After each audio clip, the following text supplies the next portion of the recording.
speed number 15 August 2003, AP short and higher 120 words per minute. 10 seconds. 5 seconds. Now start. Participating in the convocation of the university, the chairman of the University Grants Commission said, "I am very happy to be amongst you all this morning. It is unfortunate that the Chancellor could not be present on this occasion due to ill health.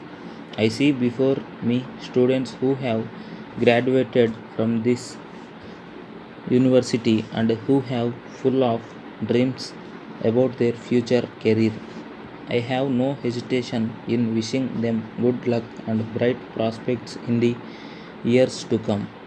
It has been my endeavor to associate myself with the young and talented people who I am sure are full of energy to serve the motherland with dedication.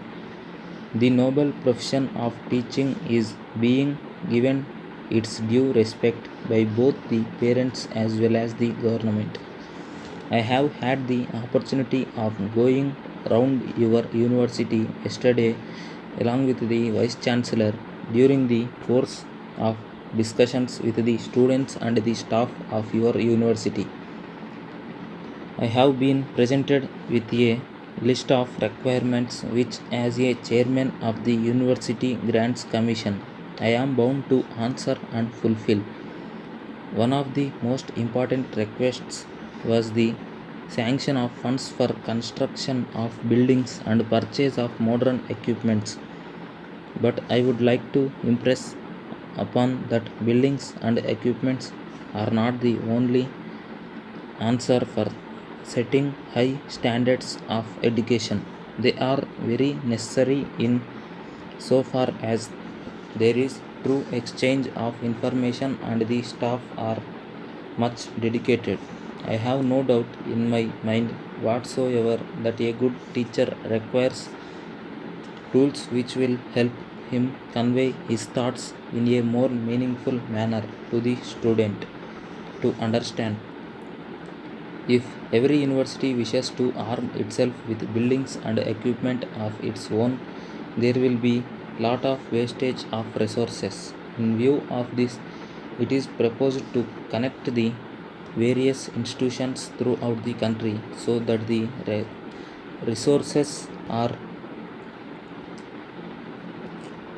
put to maximum possible use. I am glad that the first step in this direction has been taken in connecting the various libraries in all the universities. It does not only facilitate everyone to access information available at various centers, but will also enable him to know the latest changes brought out by the science and technology. In the second place, I would like to mention that with the establishment of the national body for assessing the status of every university with regard to the academic performance, facilities for research, and so on, there is competition amongst all the educational institutions to view for honors. It will not only create a healthy competition among them but also give an opportunity to get financial assistance for the right cause.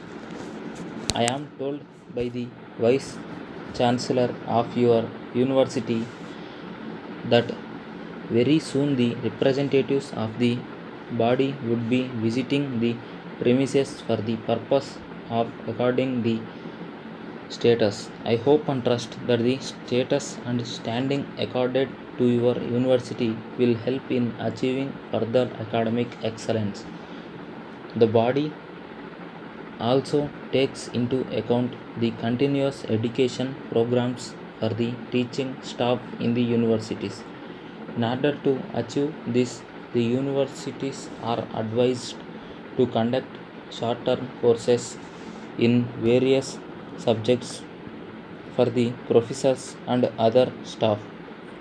The idea behind this program is only to make the staff aware of the latest knowledge available as well as to provide the much needed relief from the regular work. I am sure that this step of the government will be appreciated. It is a well known fact that a good teacher who will be keen to refresh himself with further improve his subject. Letter. Sir, in a democratic country like India, the people are governed by a few people who are, we may call them as people's representatives, elected by a process. It is the duty of these representatives to project the difficulties of the people so that the government, either at the center or the state, would formulate suitable solutions.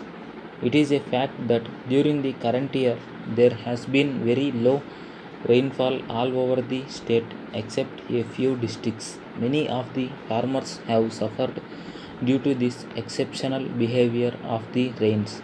In the all party meeting, it was decided to give this matter sufficient time so that there would be a discussion over the issue and the efforts of the government in tackling the issue were not wasted. Surprisingly, when this issue was raised in the assembly, the members either of the ruling party or the opposition were on their feet, strongly arguing with each other.